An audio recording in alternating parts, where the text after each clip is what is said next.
Nicolas Maduro បានទៅបាននាំចូលមកដល់សហរដ្ឋអាមេរិកហើយនេះគឺជារូបភាពដែលផ្សាយតាមសារព័ត៌មាននានាដែលចេញផ្សាយមកឲ្យដឹងគឺចងបិទមុខហើយតាក់ខ្នោះដៃយកមកនេះគឺលោក Nicolas Maduro ដែលជាបាទប្រធានាធិបតីនៃប្រទេស Venezuela ឥឡូវហ្នឹងសម្រាប់សហរដ្ឋអាមេរិកគឺជាអតីតប្រធានាធិបតីទៅហើយណាអតីតប្រធានាធិបតីនៃប្រទេស Venezuela បាទអញ្ចឹងបើតាមសេចក្តីរាយការណ៍នេះគឺឥឡូវនេះគឺលោក Maduro ទៅបានសហរដ្ឋអាមេរិកយកមកដល់សហរដ្ឋអាមេរិកហើយបាទទីក្រុងញូវយ៉កដើម្បីប្រជុំមុខនឹងការចាប់ប្រកាន់តាក់ទងជាមួយនឹងបទជួញដូរគ្រឿងញៀននិងអាវុធដែលបង្កគ្រោះថ្នាក់មកដល់សហរដ្ឋអាមេរិកហើយការវិវត្តហ្នឹងគឺមានច្រើនគឺលោកនឹងប្រជុំមុខនឹងការចាប់ប្រកាន់នៅទីក្រុងញូវយ៉ករបស់សហរដ្ឋអាមេរិកតែម្ដងហើយលោកស្រីភេទយារបស់គាត់ហ្នឹងក៏ឥឡូវនេះកំពុងតែត្រូវបានគេពិនិត្យមើលសុខភាពផងដែរហើយតាមផែនការគឺអាចនឹងត្រូវយកទៅឡើងតុលាការនៅសប្តាហ៍ក្រោយនេះនៅខាងស្អែកហ្នឹងគឺនឹងយកឡើងតុលាការដើម្បីទទួលការចោទប្រកាន់ជាផ្លូវការពីសហរដ្ឋអាមេរិកហើយអាចនឹងយកទៅដាក់ពន្ធនាគារសារព័ត៌មាននៅសហរដ្ឋអាមេរិកនេះបានបង្ហាញនៅទីតាំងមួយចំនួនដែលអាចនឹងយកឃុំខ្លួនលោក Nicolas Maduro នៅក្នុងពេលនោះបានបាទអញ្ចឹងគឺមានការវិវត្តច្រើនណាបាទហើយឆ្លងតាមរយៈសន្និសីទសារព័ត៌មានរបស់លោកប្រធានាធិបតី Donald Trump បាទលោកក៏បានរៀបរាប់នៅបញ្ហាមួយចំនួនដែលជាក្តីបារម្ភផងដែរដែលទី1ពាក់ព័ន្ធជាមួយនឹងថាតើអ្នកណានឹងកាន់កាប់ប្រទេស Venezuela បន្តនៅពេលដែលចាប់លោក Nicolas Maduro បាទគឺបើតាមការបកស្រាយពីខាងលោក Donald Trump ថាគឺសហរដ្ឋអាមេរិកនឹងសហការជាមួយនឹងមេដឹកនាំថ្មីនៅក្នុងប្រទេស Venezuela ដើម្បីដឹកនាំប្រទេស Venezuela ក្នុងរយៈពេលអន្តរកាលនេះដើម្បីធានាថាអ្វីៗគឺនៅដំណើរការល្អដដែលបាទហើយអ្នកដែលលោកប្រធានាធិបតី Donald Trump ថានឹងធ្វើការជាមួយនោះគឺបាទលោកស្រីអនុប្រធានាធិបតីនៃប្រទេស Venezuela ដែលឥឡូវនេះគឺខ្លាយទៅជាប្រធានាធិបតីស្ដីទីបាទសម្រាប់ប្រទេស Venezuela ក៏ប៉ុន្តែជំហររបស់លោកស្រីគឺនៅតែចាត់ទុកបាទជំហរលោកស្រីក៏ដូចជាជំហររបស់រដ្ឋមន្ត្រីក្រសួងមហាផ្ទៃគឺចាត់ទុកលោក Nicolas បាទថាជាប្រធានាធិបតីដដែលបាទក៏ប៉ុន្តែបើតាមការបញ្ជាក់របស់លោកប្រធានាធិបតី Donald Trump គឺបានឲ្យដឹងថាលោកស្រីអនុប្រធានាធិបតីហ្នឹងគឺក៏កំពុងតែបាទសន្ទនាគ្នាជាមួយនឹងលោករដ្ឋមន្ត្រីក្រសួងការបរទេសរបស់សហរដ្ឋអាមេរិកដើម្បីធ្វើការជាមួយគ្នានឹងផងដែរគឺតើលោកស្រី Delcy Rodriguez បាទដែលជាអនុប្រធានាធិបតីនោះនឹងកាន់តំណែងឬយ៉ាងណាគឺពីចំហជារួមអត់ទាន់ឃើញនៅឡើយទេគ្រាន់តែលោកប្រធានាធិបតី Donald Trump ថាលោកស្រីបានបដូរចំហខ្លះដែរបន្ទន់ចំហក្រោយពីបានចាប់លោក Nicolas គឺក្នុងរយៈពេល48ម៉ោងចុងក្រោយនេះគឺផ្លាស់ប្ដូរចំហច្រើនមកអញ្ចឹងតើនឹងធ្វើការគ្នាជាមួយនឹងគ្នាយ៉ាងម៉េចបាទហើយរីឯបាទចំណុចមួយទៀតដែលជាការមួយគួរឲ្យចាប់អារម្មណ៍ផងដែរគឺមានការលើកឡើងថានៅពេលណាដែលចាប់ប្រធានាធិបតី Venezuela គឺច្បាស់ជាបកប្រឆាំងឡើងកាន់អំណាចហើយណាឡើងកាន់អំណាចហើយសហរដ្ឋអាមេរិកប្រហែលជានឹងដាក់បកប្រឆាំងឲ្យឡើងកាន់អំណាចគឺនៅក្នុងប្រទេស Venezuela បាទក៏ប៉ុន្តែអ្វីដែលលោកប្រធានាធិបតី Donald Trump បាននិយាយគឺមិនដូច្នោះទេបាទនៅក្នុងសន្និសីទសារព័ត៌មានកាលពីព្រឹកមិញលោក Donald Trump បានបញ្ជាក់ថាលោកស្រី Maria Corina Machado បាទគឺដែលគេគិតថាលោកស្រីអាចនឹងដឹកនាំប្រទេសហ្នឹងគឺលោកតាមថាលោកស្រីគឺគ្មានសមត្ថភាពគ្មានការគ្រប់គ្រងមិនសំទុំមិនមែនសមត្ថភាពលោកប្រាប់ថាលោកស្រីមិនមានការគ្រប់គ្រងនិងការគោរពនៅក្នុងប្រទេសដើម្បីឲ្យខ្លាយទៅជាអ្នកដឹកនាំបាននោះទេឃើញទេបាទអញ្ចឹងគឺវារឿងសាច់រឿងវាខុសគ្នាពីអ្វីដែលក្តីរំពឹងទុកក្នុងពេលមុនពេលដែលការរឿងនេះបាទគឺលោកស្រីថែមទាំងបាទទទួលបានរង្វាន់នៅបែបសន្តិភាពទៅផងហើយបពប្រឆាំងស្និទ្ធជាមួយសហរដ្ឋអាមេរិកអញ្ចឹងគឺថាពេលដែលផ្ដួលដកលោក Maduro ចេញពីតំណែងគឺប្រកាសជាលោកស្រីឡើងកាន់តំណែងហើយលោកស្រីក្នុងរយៈពេលនេះគឺកំពុងតែប្រឹងតាក់ទងជាមួយនឹងប្រទេសនានាផងដែរដើម្បីឲ្យគ្រប់គ្រងលោកស្រីអីបាទទៅកាន់តំណែងអញ្ចឹងក៏ប៉ុន្តែសហរដ្ឋអាមេរិកបែរនិយាយបែបនេះតើរឿងពិតឬយ៉ាងណាពីព្រោះអ្វីដែលលោកប្រធានាធិបតី Donald Trump បកស្រាយគឺថាលោកស្រីអនុប្រធានាធិបតីគឺត្រូវបានលោក Maduro ជ្រើសរើសដោយខ្លួនឯង បាទដូច្នេះគាត់មានការគ្រប់គ្រងពីប្រជាពលរដ្ឋដែរគ្រប់គ្រងគណៈបករបស់លោកម៉ាឌូរ៉ូនឹងបាទអញ្ចឹងហើយឥឡូវគាត់អាចនឹងធ្វើការបានជាមួយនឹងសហរដ្ឋអាមេរិកអញ្ចឹងសហរដ្ឋអាមេរិកបន្តអាចឲ្យគាត់បន្តខណ្ឌតំណែងហើយធ្វើការគ្នាជាមួយនឹងសហរដ្ឋអាមេរិកដែលលោកនិយាយដំបូងគឺថាសហរដ្ឋអាមេរិកនឹងបន្តគ្រប់គ្រងធ្វើឲ្យមានការយល់ច្រឡំថាតើសហរដ្ឋអាមេរិកគឺពិតជាដាក់កម្លាំងទៅនឹងដើម្បីដំណើរការគ្រប់គ្រងប្រចាំថ្ងៃឬទេបាទលោកតាមបានបញ្យល់ថាមិនទេគឺគ្រាន់តែធ្វើសហការគ្នាជាមួយនឹងសហរដ្ឋអាមេរិកដែលទៀងទាត់មើលការងារជាមួយចំនួនហើយជាពិសេសទៅលើបញ្ហាប្រេងបាទបញ្ហាប្រេងដែលជាធនធានដ៏សំខាន់របស់វេណេស៊ុយឡាហ្នឹងគឺលោកប្រធានាធិបតីថាក្រុមហ៊ុនអាមេរិកនឹងវិនិយោគទឹកប្រាក់រាប់ពាន់លានដុល្លារដែលនឹងបានផលប្រយោជន៍ទៅប្រជាពលរដ្ឋវេណេស៊ុយឡាវិញបាទអញ្ចឹងគឺឥឡូវនេះក្រុមហ៊ុនប្រេងហ្នឹងគឺសហរដ្ឋអាមេរិកគឺដាក់កម្លាំងក្រុមហ៊ុនឯកជនរបស់សហរដ្ឋអាមេរិកជាពិសេសក្រុមហ៊ុនChevron ហ្នឹងគឺទៅ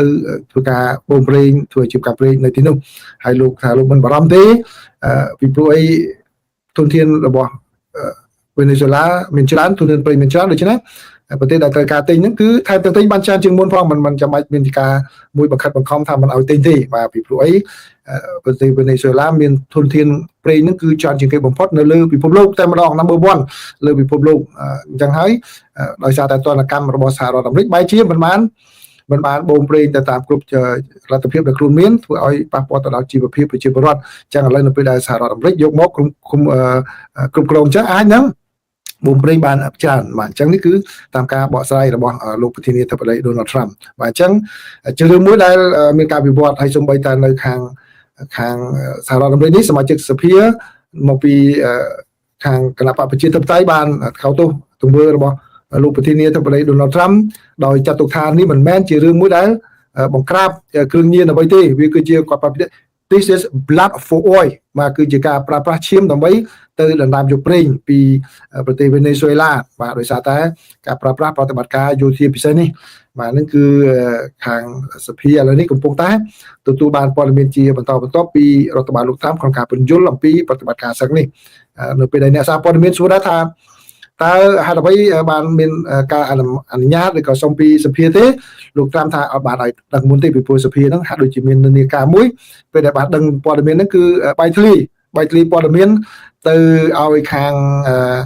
សត្រូវឬក៏អីហ្នឹងដឹងខ្លួនជាមុនអញ្ចឹងហើយលោកមិនបានឲ្យខាងរដ្ឋសភាបានដឹងព័ត៌មានហ្នឹងទេបាទអញ្ចឹងគឺជាប្រតិកម្មនានាណាបាទប្រតិកម្មនានាដែលបានកើតមានឡើងហើយគឺការដឹកនឹងចាប់ខ្លួនលោកម៉ាឌូរ៉ូនោះគឺមានលក្ខណៈដូចជាក្នុងសាច់រឿងអញ្ចឹងបាទសាច់រឿងពិតប្រកបតែម្ដងបាទគឺមានទី1ហ្នឹងគឺពេលដែលចាប់គាត់ហ្នឹងគឺចាប់នៅក្នុងផ្ទះគាត់ណាចាប់គាត់នៅក្នុងហើយនឹងភរិយាហ្នឹងគឺនៅក្នុងផ្ទះគាត់តែម្ដងហើយដឹកតាមឧទ្ធម្ភាគចក្របាទចេញមកដំបូងគឺដឹកតាមឧទ្ធម្ភាគចក្រចេញពីរដ្ឋធានីការ៉ាកាសរបស់វេណេស៊ុយឡាហ្នឹងបាទគឺនៅព្រឹកព្រលឹមថ្ងៃសៅរ៍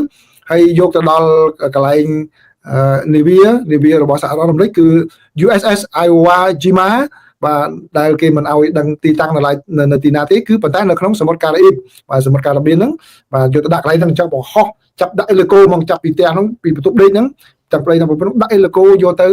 នាវាចម្បាំងរបស់សហរដ្ឋអាមេរិកនៅក្នុងសមុទ្របាទចាក់នៅក្នុងសមុទ្រហ្នឹងហើយបានក្រោយមកគឺផ្ទេរបង្ដឹកតាមយន្តហោះហ្នឹងទៅកន្លែងមូលដ្ឋានយោធាជើងទឹករបស់សហរដ្ឋអាមេរិកមួយនៅក្នុងជួរសមុទ្រកាន់តាណាម៉ូបាទកាន់តាណាម៉ូនៅក្នុងប្រទេសកុយបាបាទចឹងដឹកពីក្នុងសមុទ្រទៅដល់ប្រទេសកុយបាហើយបន្ទាប់មកគឺបានផ្ទេរតាមយន្តហោះមួយទៀតទៅដល់មូលដ្ឋានទ័ពអាកាស Stewart ដែលនៅក្នុងរដ្ឋ New York បាទក្នុងទីក្រុង Orange County បាទដែលនៅទីនោះគឺទៅបានដឹកតាមឧទ្ធម្ភាគចក្រមួយសារទៀតបាទមួយសារទៀតទៅទីក្រុង New York តែម្ដងបាទជាសរុបមកបើតាមការវាស់វែងរបស់ខាងសារព័ត៌មាន BBC ក៏ថាគឺការចាប់លោកម៉ាឌូរ៉ូនោះប្រទេសពីកន្លែងមួយហ្នឹងមកវាតាក់ទិចផងឬក៏ជាការបង្វែងដានផងយើងមិនដឹងដែរណាហើយជាការមួយដែលបង្វែងដានច្រើនជាងណាដើម្បីកុំឲ្យមានការតាមរំដោះហ្នឹងគឺចម្ងាយ 3400 គីឡូម៉ែត្រណាទម្រាំតែយកមកដល់សហរដ្ឋអាមេរិកនេះគឺមកឲ្យត្រៀមរៀបចំការកាត់ទោសទទួលការចោទប្រកាន់បាទទទួលការចោទប្រកាន់ជាផ្លូវការបាទហើយប៉ុន្តែប្រតិកម្មរបស់ប្រជាពលរដ្ឋនៅក្នុងប្រទេសវេណេស៊ុយឡានឹងយ៉ាងម៉េចបាទនៅក្នុងប្រទេសវេណេស៊ុយឡានឹងបើតាមសេចក្តីរាយការណ៍នានាគឺឲ្យដឹងថាប្រជាពលរដ្ឋ ចេញមកសบายดีបាទសบายดีអបអរសាទរនឹងការចាប់លោកនីកូឡាម៉ាឌូរ៉ូបាទគាត់សប្បាយថានឹងបានមានសេរីភាពឡើងវិញហើយដោយសារតែការដឹកនាំរបស់លោកនីកូឡាម៉ាឌូរ៉ូនោះគាត់មានការគៀបសង្កត់ទៅលើសិទ្ធិប្រជាពលរដ្ឋសិទ្ធិនៃការបញ្ចេញមតិនេះបានធ្វើបាបអ្នកដែលហ៊ានរិះគន់នឹងច្រើនបើធ្វើបាបសូម្បីតែបពប្រឆាំងដែរថាឈ្នះឆ្នោតហើយបើជាគណៈកម្មការរៀបចំការបោះឆ្នោតហ្នឹងមិនប្រគល់អំណាចឲ្យទេបាទអញ្ចឹងទៅឥឡូវនៅពេលដែលចាប់លោកនីកូឡាអញ្ចឹងគេក៏សប្បាយចិត្តហើយទន្ទឹមនឹងនោះគេក៏ឃើញក្រុមសេនាជនណាឃើញក្រុមសេនាជនដែលជាក្រុមសេនាជនមួយដែលគូគេភ័យខ្លាចខ្លាំងហ្នឹងហើយតែងតែជាអ្នកដែលការពារលោកម៉ាឌូរ៉ូហ្នឹងក៏ចេញមកល្បាតតាមផ្លូវថ្នល់ផងដែរគាត់ពួកហ្នឹងគាត់ជាសេនាជនស្លៀកពាក់ស៊ីវិលបាទស្លៀកពាក់ស៊ីវិលក៏ប៉ុន្តែមានប្រដាប់អាវុធបាទក្រុមហ្នឹងគឺគេហៅថាក្រុមColectivo Chavista គឺមានកំភ្លើងវែងហើយគេចេញមកល្បាតដែរជារឿងមួយបាទមិនធម្មតាទេអញ្ចឹងដូច្នេះតែក្នុងការវិវត្តនេះគេដែលគេហៅថានៅក្នុងចន្លោះអន្តរកាលនេះតើអ្នកណានឹងក្តោបអំណាចបានបណ្ណាបាទគឺម្នាក់កំពុងតែងេមងាមហើយអញ្ចឹងសហរដ្ឋអាមេរិកក៏គិតគូរអំពីបញ្ហានេះផងដែរតែដើម្បីកុំឲ្យមានជនជាតិឱកាសនិយមបាទធ្វើយ៉ាងណាក្តោបយកអំណាចនៅក្នុងប្រទេសវេណេស៊ុយអេឡាបាទអញ្ចឹងនេះគឺជាការវិវត្តសំខាន់ដែលខ្ញុំរៀបចំជូនសម្រាប់ប្រិយមិត្តទាំងអស់គ្នាបាទហើយនៅពេលដែលលោក Donald Trump កំពុងតែធ្វើសារព័ត៌មានមានអ្នកសួរអំពីរឿងពូទីនទេប៉ុន្តែលោកក៏បានឆ្លើយពាក់ព័ន្ធជាមួយនឹងប្រទេសកម្ពុជាផងដែរណាខ្ញុំបានចែកឃ្លីបនេះនៅក្នុង Facebook អញ្ចឹងប្រិយមិត្តអាចយកទៅមើលក្នុងកន្លែងនោះបានណាបាទអញ្ចឹងព័ត៌មាននេះគឺចាប់ប៉ុណ្ណេះហើយបាទប៉ុន្តែខ្ញុំគ្រាន់តែសូមចិត្តប្រិយមិត្តបន្តិចខ្ញុំមិនអាចនិយាយសុំចិត្តទាំងអស់គ្នាបានទេក៏ប៉ុន្តែខ្ញុំអាចសុំចិត្តអ្នកណាដែលមានការគិតគូរត្រឹមត្រូវចង់ចេះចង់ដឹងគឺចេះបាទកុំគេថាកុំយកស្ថានភាពនៅប្រទេសដទៃហ្នឹងមកភ្ជាប់ជាមួយនឹងប្រទេសកម្ពុជាដោយអត់មានអីអំណាងច្បាស់លាស់ពេលខ្លះយើងនិយាយទៅយើងចង់បានចេះតែរឿងទៅផ្សេងព្រោះខ្ញុំឃើញមានអ្នកចូលមកខមមិនចូលអីហ្នឹងគាត់និយាយថាអូក្រោយពីនីកូឡាម៉ាឌូរ៉ូគឺបែរទៅដល់ស្រុកខ្មែរដោយសារគ្រឿងអីឆោបបោកចុះអីបាទវាសាច់រឿងវាខុសគ្នាបាទសាច់រឿងវាខុសគ្នាដោយតែខ្ញុំធ្លាប់បានបញ្យល់កន្លងមកអញ្ចឹងបាទដូច្នេះយើងពិបាកនឹងភ្ជាប់បានណាបាទហ្នឹងទី1យើងកុំចេះតែនិយាយភ្ជាប់ដោយអត់ទំនងនឹងវាអត់ឬខ្លះវាមិនអាចកើតឡើងបានទេណាបាទហើយរឿងទី2ដែលខ្ញុំជាពលរដ្ឋខ្មែរអាមេរិកខ្ញុំសូមចាត់វិញហ្នឹងគឺត្រង់ចេះទេត្រង់ថាអ្នកដែលគាត់និយាយហ្នឹងគាត់ខឹងថ្នាក់ដឹកនាំកម្ពុជាបាទថ្នាក់ដឹកនាំកម្ពុជាគាត់ចង់ឲ្យអាមេរិកទៅចាប់ថ្នាក់ដឹកនាំកម្ពុជាដោយចាប់លោកនីកូឡាសបាននេះថាម៉េចបាទគាត់ចង់បំពេញបំណងរបស់គាត់ដោយសារតែគាត់ខឹងរដ្ឋាភិបាលថ្នាក់ដឹកនាំទៅកម្ពុជាក៏ប៉ុន្តែគាត់ភ្លេចនឹកឃើញថាគាត់កំពុងតែធ្វើឲ្យអាមេរិកហ្នឹង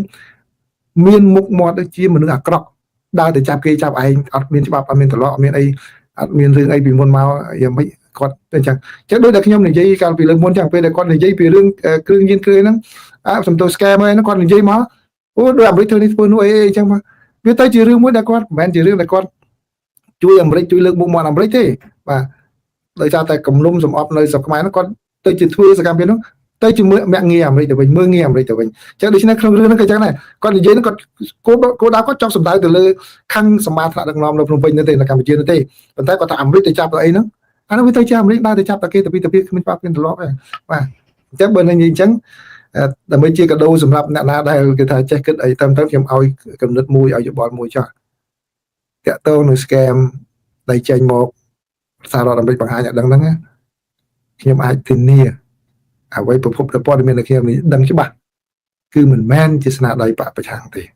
ឬក៏ក្រុមប្រឆាំងនៅខាងក្រៅប្រទេសនេះអត់ទេក្រុមនោះអត់មានចំណែកបន្តិចសោះតែម្ដងនៅក្នុងការរីកាឲ្យសហរដ្ឋអាមេរិកទេក្រុមនោះគឺតែងតែ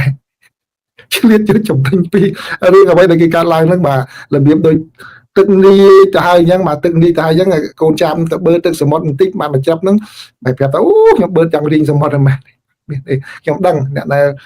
ធ្វើកិច្ចការងារនៅពីព្រួយអ្នកដឹងថែមទាំងមកខ្ញុំមិនចង់និយាយជ្រៅតែបាទតាក់ទងមកខ្ញុំផងដែររឿងផ្សេងបាទខ្ញុំមិនចង់និយាយរឿងច្រើនបាទខ្ញុំឲ្យកាដូប៉ុណ្ណឹងដោយសារតែខ្ញុំមិនចង់ឲ្យប្រិមិត្តពេលខ្លះយើងខំសរសើរអាមេរិកចង់អាមេរិកទៅការពារយើងជួយយើងប៉ុន្តែទៅអរួយទេ ហើយតែពេលយើងនិយាយទៅវាមិនមែនជារឿងថាអាមេរិកល្អវាទៅជាមុខមាត់អាមេរិកណាអាក្រក់ដោយសារយើងនឹងវិញទេបាទអញ្ចឹងប្រយ័ត្នកន្លែងហ្នឹងផងអានេះខ្ញុំលើកឧទាហរណ៍ដូចយើងបរោះម្នាក់មានពូម៉ាក់ជាខ្លាឃ្មុំអានេះគេចង់សម្ដៅទៅលើខ្លាឃ្មុំមនុស្សល្ងងបាទគាត់នាំគ្នាដើរលេងនៅព្រៃស្រាប់តែរុយទុំចំោះម្ចាស់ហ្នឹងបាទខ្លាឃ្មុំគាត់បកទៅរុយទុំនេះបកទៅរុយទុំនោះគាត់ខឹងគាត់មិនដឹងជាបករុយយ៉ាងម៉េចបានទាញដុំថ្មមកគប់រុយហ្នឹងវាបែកមុខម្ចាស់ទៅវិញទេបាទជួនកាលអ្នកខ្លះប្រយ័ត្នណាស់ក្នុងការរាប់អានមនុស្សខ្លះមនុស្សបាទអ្នកល្ងងនេះនិយាយយកអាមេរិកទៅរករឿងនេះប៉ុន្តែភ្លេចនឹកឃើញថានិយាយបែបហ្នឹងគឺជារឿងមួយមើលងាយអាមេរិកទៅវិញទេណាថាអាមេរិកជាមនុស្សជើងកាងជើងអីធ្វើអីអត់ពីអត់ដឹងច្បាប់ដឹងទម្លាប់អីបាទប្រយ័ត្នកន្លែងហ្នឹងអញ្ចឹងពេលមិនណាដែលមានកណិតមិនប្រទេសផ្ដាស់ចង់ដឹងតែរឿងការពិតធ្វើអ្វីមួយនិយាយអ្វីមិនមានហេតុផលហ្នឹងបាទសូមប្រយ័ត្នកន្លែងចំណុចហ្នឹងផងបាទអញ្ចឹងសូមអរគុណណាបើមានព័ត៌មានអ្វីថ្មីទៀតខ្ញុំនឹងធ្វើបច្ចុប្បន្នភាពជូនប្រិយមិត្តទាំងអស់គ្នារវល់ដែរតែឆ្លៀតឱកាសឆ្លៀតតិចតួចដើម្បីមកធ្វើបច្ចុប្បន្នភាពជូនប្រិយមិត្តបាទសូមអរគុណសូមជម្រាបលា